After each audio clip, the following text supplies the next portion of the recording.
Welcome back. As you probably gathered already, last year I did not get around to shooting any time videos. Insanely busy would be a huge understatement. It was just, yeah, I think I did close to 250 hides last year, and I'm doing all my own tanning in-house. I'm not sending them out to a tannery or anything, so all the tanning's in-house, all of the packaging, labeling, dyeing, like from cradle to grave. I own it all, and it's a lot of work. Throw on top of that building the tumbler for the hides, which made a huge difference. A drying room for combating the humidity here. That was probably the second biggest improvement behind the tumbler. The tumbler was just it was a game changer. It really was. Not the end all be all to getting everything the way that it is. I'll go into some of that a little bit later, but a huge benefit. And then, like I said, the drying room, and throw on top of that remodeling the house and still working a full-time job. So yeah, it's just insanity. And last weekend I finally packaged the very last bleached short fine hide, packaged, labeled, everything's sitting in the drying room now. And not much sooner after I got that packaged and labeled, it may have been a day, Scott, my butcher from up north of where I'm at, called me and he's like, "Hey Josh," he goes, "they're out of their summer hides." He goes, "Do you want me to start saving them for you?" And me being the dumbass I am, I said, "Yeah, let's go." So I'll enjoy the week or so of downtime before I start getting into this season's hides. But this season, like the amount that I learned last year as far as like the tanning process goes, the dyeing process, I'll get into some of that, not too in depth. I could make probably a 4-hour video and just talk through all of that stuff and all of the differences and everything that I've learned by trial and error, and then having some folks helping out along the way.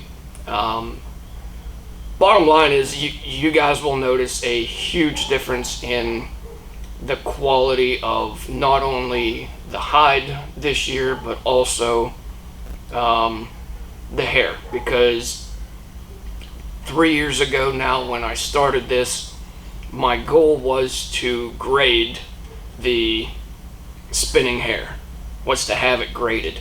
Well, before, I couldn't get the hides to tolerate certain temperatures in the dye bath. So I couldn't very well grade anything when the hide was all mangled up. And yeah, it may look like a 1, but you know what? Like if I have a 4x8 that goes down to a 3x6, it just doesn't present well. Like I could have graded the hair, but the overall quality of the product just wasn't there. So we were just selling them as is, mid-season and late season, and that was it. But this year, it's finally there. And next year,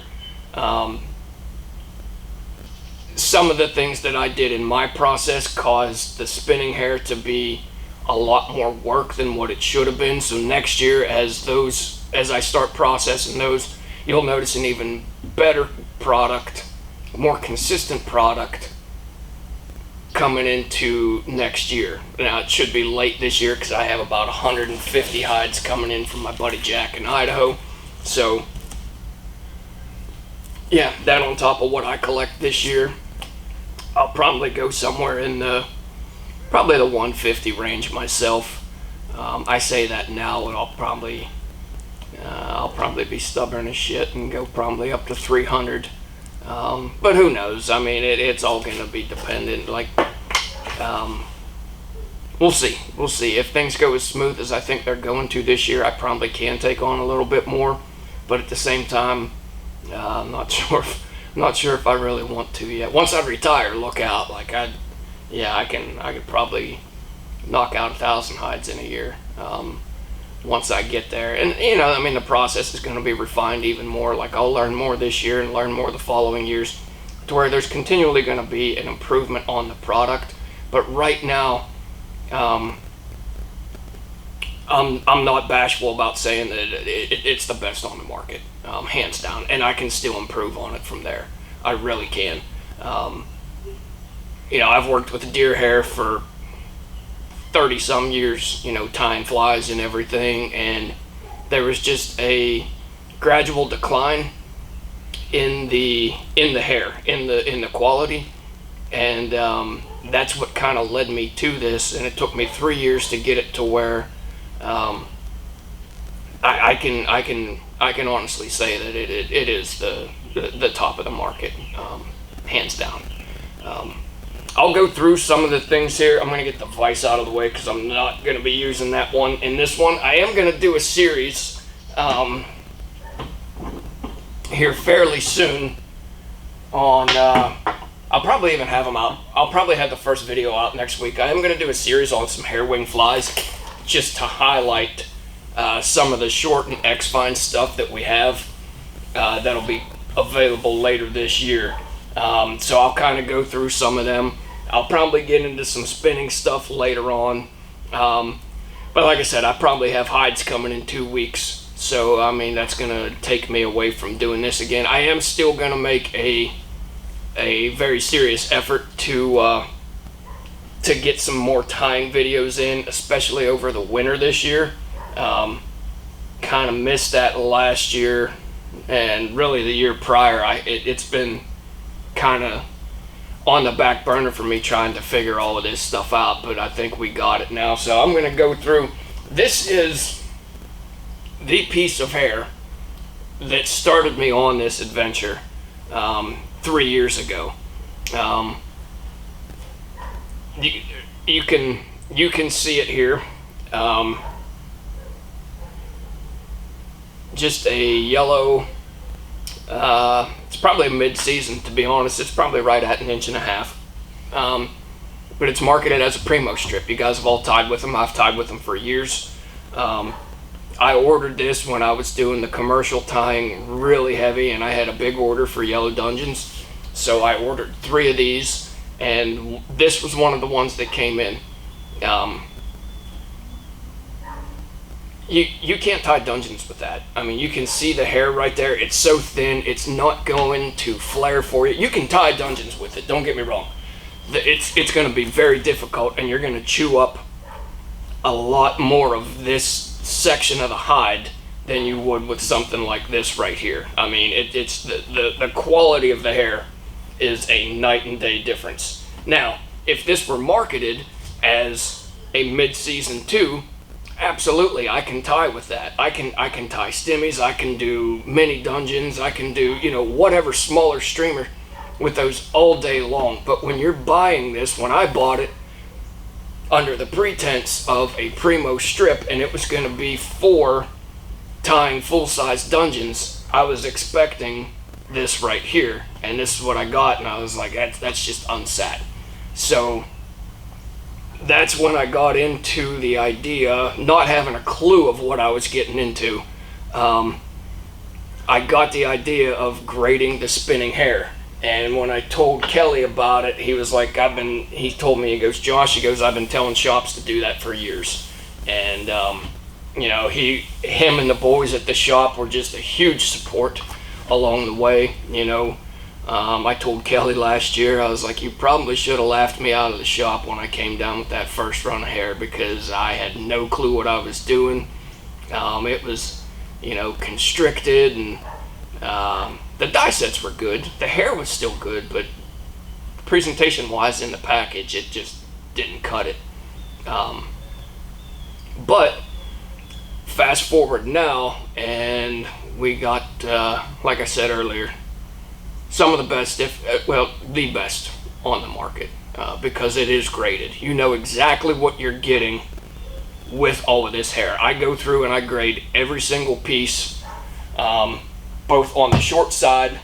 I'll get into that here in a little bit, but I want to get into the spinning hair first. on the 4x8s, and then I picked up a couple of 3x4s here just on the bleach side to kind of highlight that. But everything that you have color-wise in the 4x8 is also going to be available in the 3x4. I'm a little short on colors as we sit right now, but like I said, those hides should be coming in from Idaho. Already tanned, everything's ready to go. Jack and I have worked extensively together, you know, back and forth talking. Hey, this process works, that process doesn't work, let's scrap it, this material no good. So once they get to me, it's going to be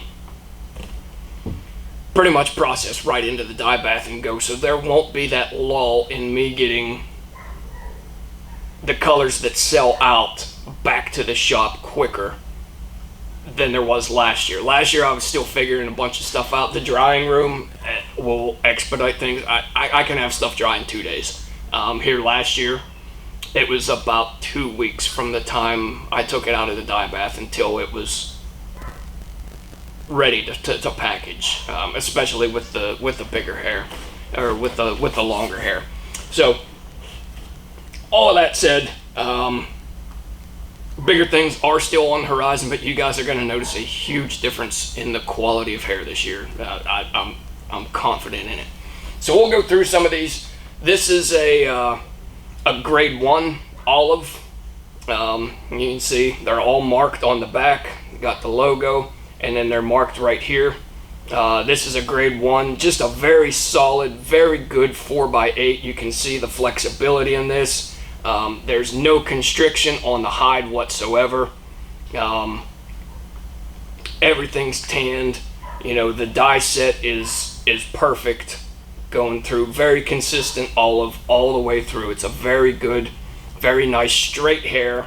The only thing, and I look at like probably 6 or 7 different things on each piece of hair when I'm grading these, and I look at these probably no less than 3 times each piece. One runs once right out of the dye bath. Second time I'll do kind of a pre-sort. Third time's probably as I'm stamping them. Fourth time is as I'm packaging them. So probably 4 times I look at these just to make sure that they're in the right grade and the right length. So we still have the mid and late season. So your 1.5 inches and below is your mid season. Your 1.5 inches and up is your late season. The mid seasons I just did in grade 1s and 2s. That's it. The late season I have 1s, 2s, and then primes, which are your absolute best. I have one of those set aside here, and I'll show you that. But this one was so very close to a prime grade on this olive. There was just a little bit of thinness in it, some under fur that was a little more abundant than what I would like it to be. So not quite as hollow as what the primes are going to be, but you're still going to be able to tie just an insane amount of good quality flies out of this. Here's the prime that I was alluding to. This is a copper. Has the waves in it and everything. Nice clean break. Tips are good length. Once again, nice soft, just flexible leather on the backside for the hide. Late season prime. This is just absolute money. Unbelievable quality on that. An insane amount of flies you'll be able to tie out of that one. Here's a grade 2 brown. So one little nick up here on the hide. That was probably me on the fleshing wheel, to be honest. This one probably should have been a grade 1. It really should have. It's a little bit on the tippy side, but as you can see, just like perfectly straight, nice, clean, really hollowed fibers. So I mean, it probably could have been a 1 because it has that hole in it. I knocked it down to a 2, and somewhat on the tip length too. But there's a couple of other things that I looked at on that one, and that's what ultimately led me to a 2. This is a mid-season peacock. I'm going to save these 3. Actually, no. I want to touch on these. Where was the other ones that I had here? There's 1, Here's two. Okay, these are the ones that I wanted to touch on right here. Finally, after getting my ass kicked for years, trying to get black and trying to get the hide not to constrict, you can see perfectly flexible hide. Everything's good. Pure black all the way through. This was like such a huge breakthrough for me. I lost nights of sleep over trying to get this. It was a good thing because it brought me to the light and the dark peacocks, which I'll touch on here a little bit. This is a grade 1 black, late season. Just really good stuff. A little bit on the thin side as far as that. You're still going to get great flare. You're still going to be able to tie full-size dungeons with it. All of your bigger stuff you're still going to be able to tie. So that's where we're sitting on that. I'll have a lot more of that available here coming later this year. This one is the dark peacock. This one's more down toward the flank side, so the tips aren't as vibrant as I would like them to be, but I don't know how well the camera's picking that up, but there's like a greenish blue to the tips right there, and it's just like it's a black that transitions up to that greenish blue, so that goes into the dark peacock realm. It is black on the actual body side of it, as you can see right there. Like on the hide side it's black, but then as it transitions up to that, you get that peacock color on the very top, and that changes. Like if I had a cross section of like an 8-inch strip from belly to belly, you would see like the huge transition and the variations that you get in color just from that side to side. Like it's crazy. There's no way that I'm able to standardize what I'm calling light and dark peacock just because of that variation that's out there. Like it's wild. Same dye bath, you will get 5 or 6 different colors. It's just crazy. And then on the light peacock side, I have kind of an example of that. These are all grade 2s. This one probably could have been a 1. But yeah, this one's a grade 2. This is the light peacock. You can see it didn't quite go to that black. It's like a bluish green there, and then the tips are a different color. But that's not really the stuff that is exciting for me. What's really exciting, because of the temperatures that I have to use, because of what I used for a leveling agent, and it's just its ultimate exposure to the dye bath. This stuff takes up more of the color than what the center does on this dye. The real exciting stuff is right down through here, and I'm hoping that the camera picks that up, because it's like a gray transition, a gray to almost a dark blue to that light teal color. It's just, you get 3 colors in one on the hair that you're going to be applying to the fly. Like it's just such a cool color, and something that you're able to do a lot of different things with that you couldn't before. But talking about that variation that I was on the dark peacock, this is the same dye bath. You get 2 completely different colors. Now your tip construct is a little bit different on this one than that one. This one's got some minor cowlicks in it and everything. That's why it's a 2. But still, I mean, you're able to tie just a ton of flies out of this, still be able to tie some really good flies. It's just not quite a grade 1. Yeah, and then back down to this again, like right at the base, you can pick that up a lot better. There's the color variation that you get on that hair. And like I said, you can just do so much with it. Now this one was down closer to the flank, or down toward the belly. Its color's completely different than the other 2.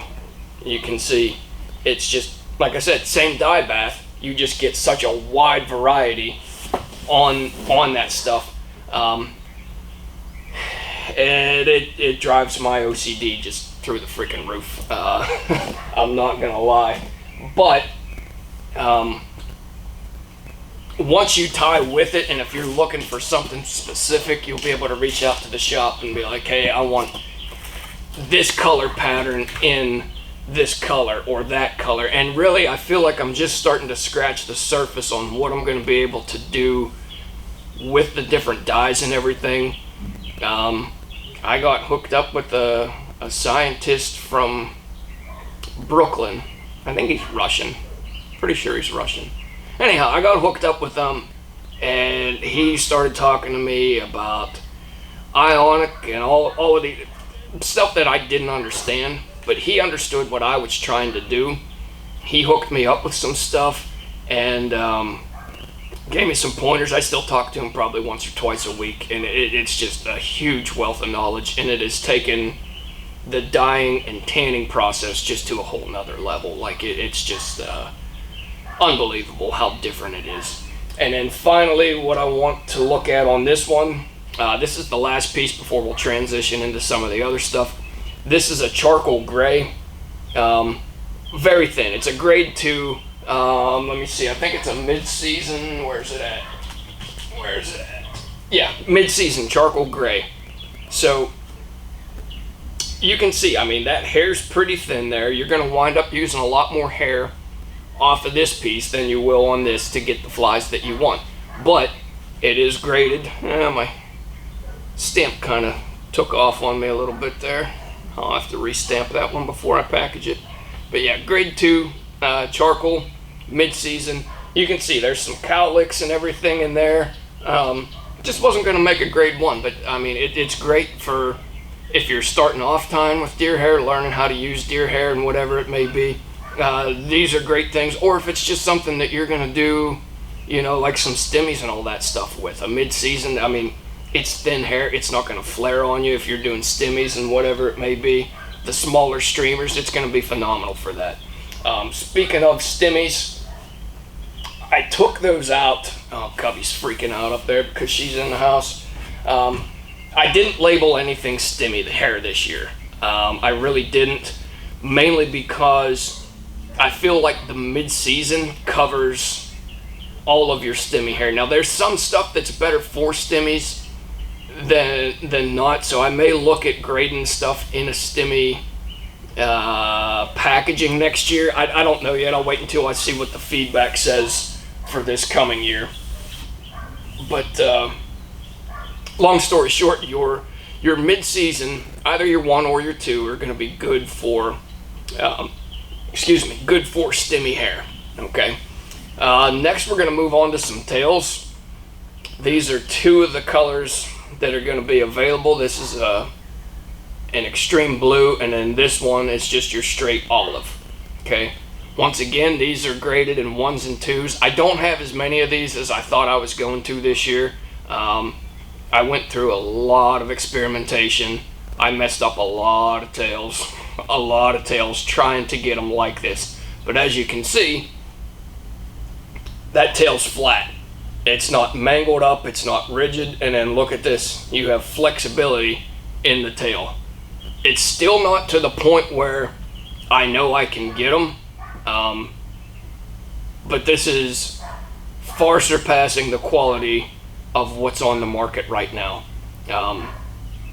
This year's tails that I'm doing are going to be much better. But this one, like I said, still far surpasses anything that you'll get on the market. I mean, it's not mangled up, it's not going to split and crack on you.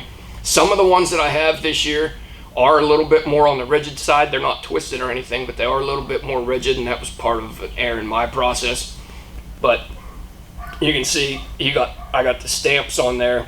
It's kind of tough to tell on that blue just because I had to use a copper stamp and it didn't work out too well, but I'll figure that. That's all minor shit. I'll figure that out next year. But these are going to be graded in 1s and 2s. How I do those is I take a midway point right here. I stand the hair out perpendicular to the tail, and 4 inches and longer are going to be your grade 1s. 4 inches and under are going to be your grade 2s. These are both 1s. They got some really long hair on them. Just phenomenal, pike muskie, all of that stuff. I mean, it's going to be phenomenal hair for that application. And then your 2s are going to be more so in your in your trout fly realm. Like I said, a little bit short on numbers. I think I got somewhere around 100, 120 tails this year. I was projecting closer to 400. Some of them sent out to the shop last year already, and then some of them this year, like I said, I just had to call them. They just weren't going to make the grade. Some of them I kept back for myself that I'll tie with, and then others I just completely butchered them. They were terrible. They really were. But this year I should have a lot more volume and a lot more variation on colors as well, and a lot more flexibility. It's going to be essentially the same quality as what you're looking at right here, if everything works out how I think it's going to, which verdict's still out on that one. Next, we're going to go to one that I'm very excited about, and that is the belly hair. I think right now I have close to 20 colors, and that was everything that I had from last year, or no, 2 years ago on the Montana hair. Okay.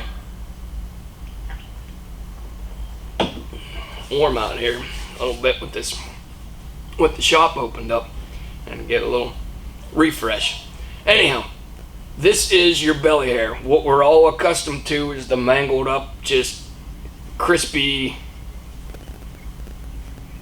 move it one direction and you have 3 pieces of hair or 3 pieces of hide in your hand, stuff that's all twisted up and cowlicks everywhere. This is what we have. Soft, pliable hides, absolutely perfect dye sets. I mean, look at that. That red's all the way down to the bottom. Red historically has been a color that has been very tough for me.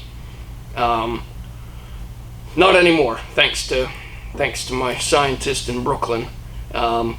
He helped me out with this one a lot. But this is the product that you guys can be expecting this year. Just super hollow hair, probably 1.5 inches long, 1.75 inches. Very easy to work with, and like I said, it's pliable. It is. You're not going to be busting stuff up anymore. So easy to work with, and it keeps the majority of the cowlicks out of there. Now, belly hair, by its nature, depending on where it's taken from the deer, stuff up by, the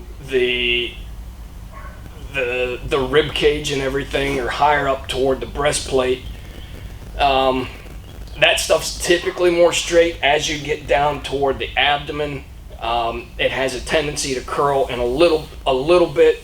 And then once you get past the abdomen, there's a very distinct section right there, to where it just goes very thin. I don't care when the deer was taken, how cold it was, whatever it may be.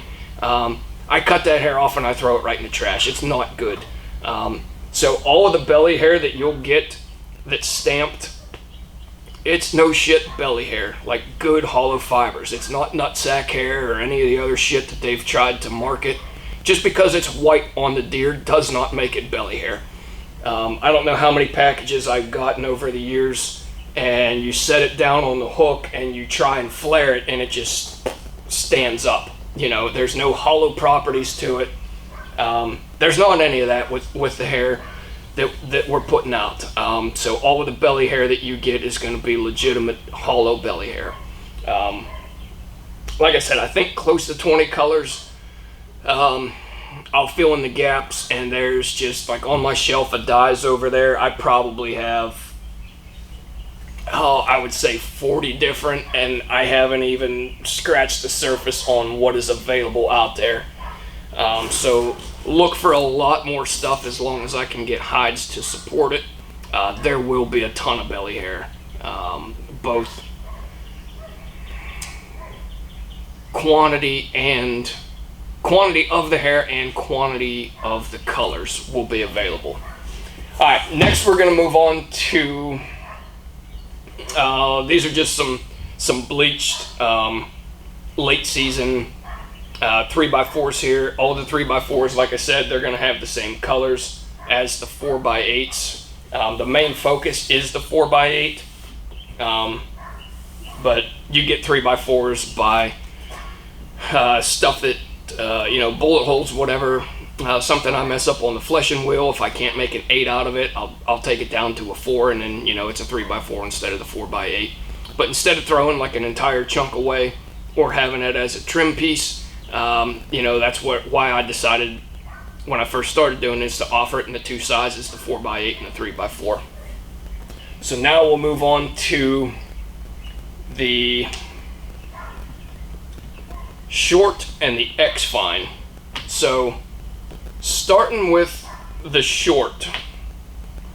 All right, let's bring these over here.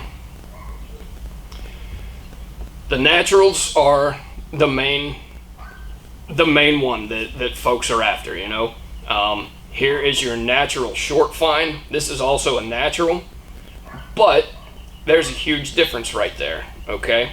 There's a huge difference between this. There's a black color break. Tips are shorter. Even the body of the hair is a different color. This is almost like a natural bleach. The tips are very, very light. So as I'm processing these, as I cut them up, I put them aside. The naturals stay obviously with the natural pile. The light ones like this, I'm throwing them in a separate section, and these are going to be blondes, okay?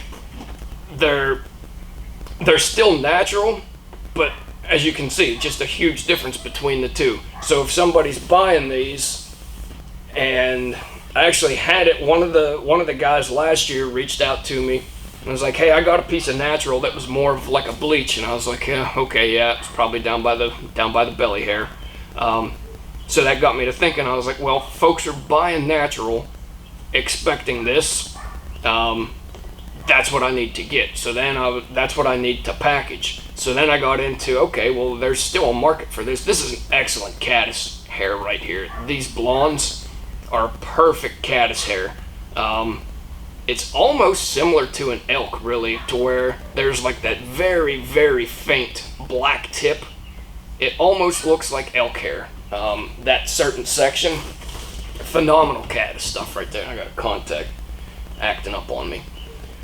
All right, moving into our done colors. This one, just absolutely phenomenal short fine hair. This is a blue dun. This is a slate. You can see it's a little bit darker. The slate's a little bit more toward the gray. This is more like your blue duns, your blue wing olives, your betas, all of that stuff. These are two of the colors that I came out with this year. That one's missing a stamp. I gotta fix that.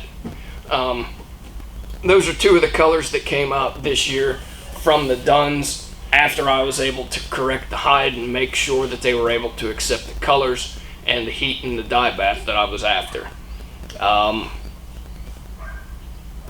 There's still more colors that I have planned to do.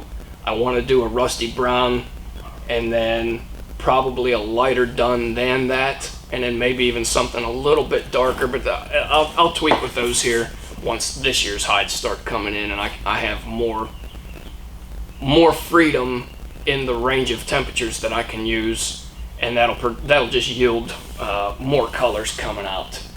All right, next we're going to go into the bleached, and on the bleached there are 4 different colors that come out of that.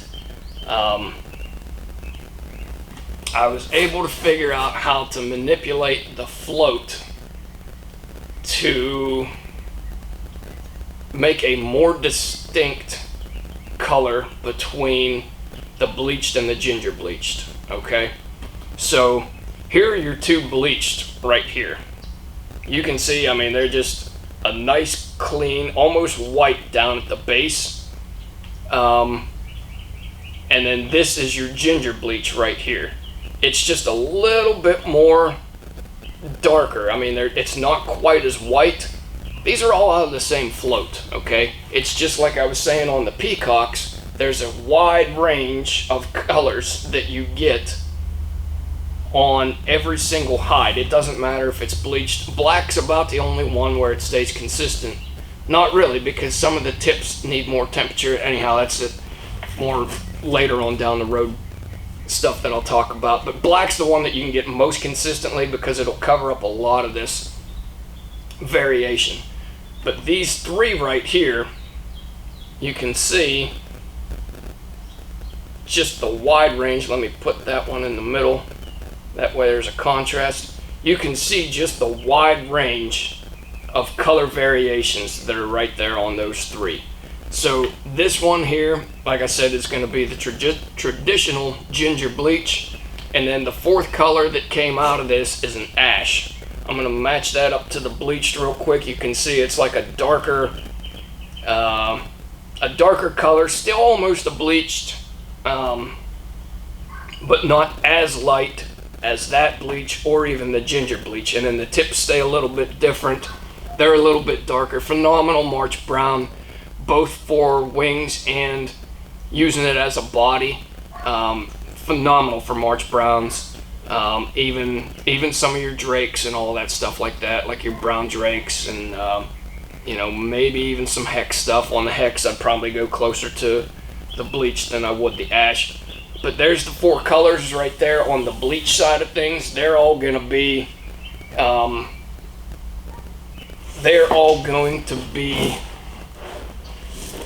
I don't know, I lost my train of thought on that one. I was going to move into the X-Fine. But yeah, the four colors are all going to be available. That's where I was at. All going to be available in the short fine and the X-Fine, okay? Speaking of the X-Fine, before I move on to this real quick, I moved the measurements a little bit on the short fine. So I went from, last year it was a ½ inch to the color break up to an inch. This year I just bumped it up to 1 1/8 inches to the color break. So long as the hair is fine and not hollow and like super compressible.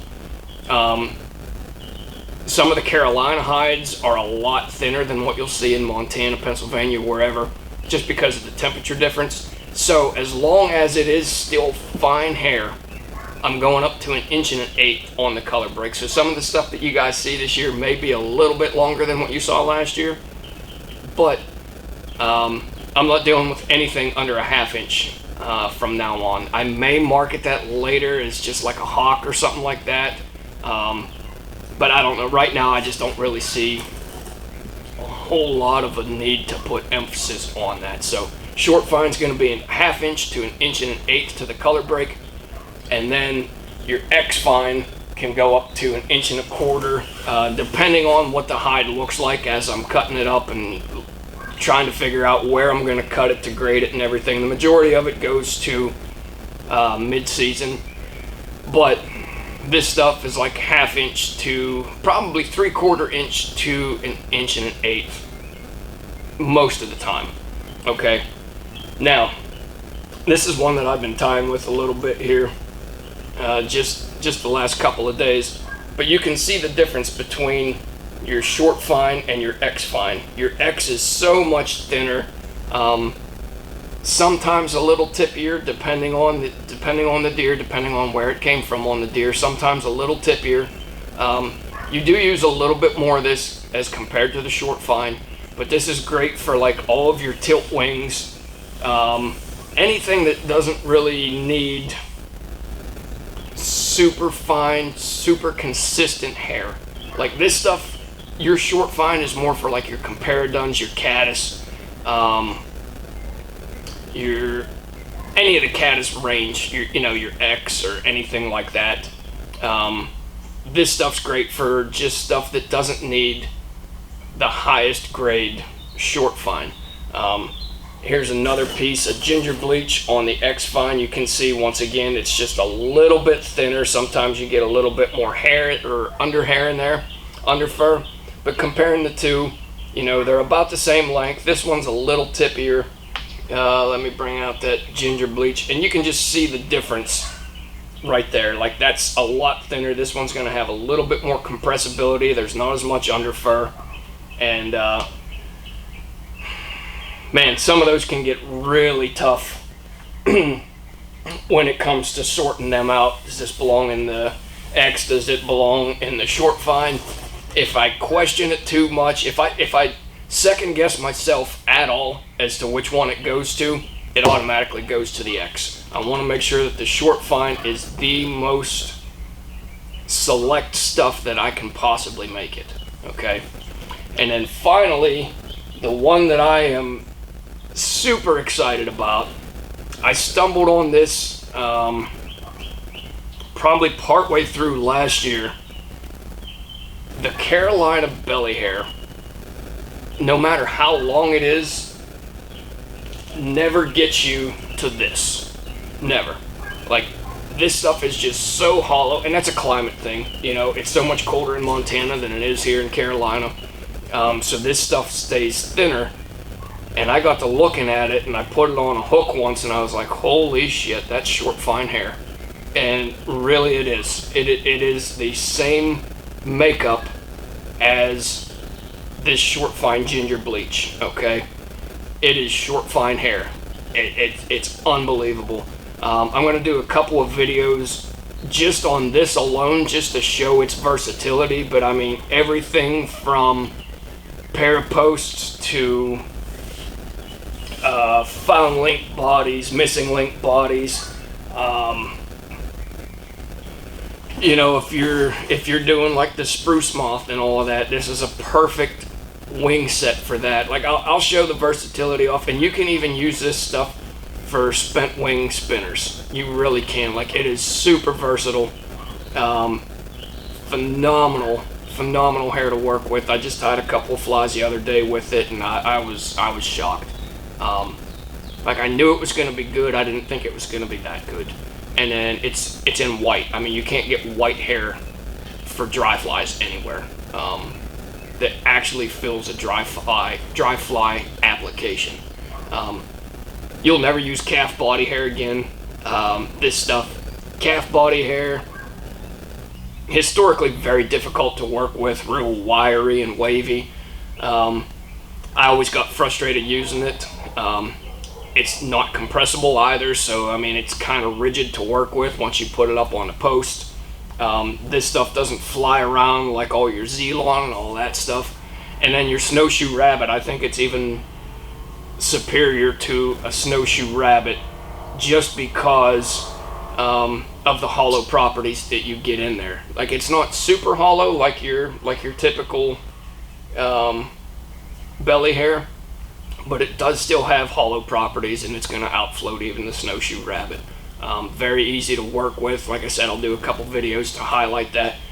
But that's where we sit currently with everything. I mean, I got thousands of pieces of hair in there. So those should be available later this year. But I'm going to start, like I said, probably in a week or two with the process all over. And then there should be a lot more stuff as far as variations of color and everything, consistency available as we move forward. Like I said, I really feel like I'm just scratching the surface on all of this. Yeah, a lot of stuff to come, but still some pretty exciting products for this year. Let me see. I thought there was one other thing. No, I covered the stimmy stuff. I'll wait for the feedback on that one. But as this stuff starts going out later this year, guys, give me the feedback. Let me know. I don't get to tie near as much as I like to. I just tied first fly in over a year last week. But you guys are going to be the ones using this stuff more than me. I welcome the feedback. If there's things that I can tweak, if there's things that I can change, that you're seeing that I'm not, let me know. I'm, like I said, definitely open to feedback, especially from the end user, and then, you know, we can change things up from there. But really excited about how this is going to go this year. Looking forward to getting the feedback, and then also being able to spend a little bit more time tying a couple flies here and there as time allows. But thanks as always, guys. We'll catch you on the Hair Wing series here, probably starting next week. Thanks.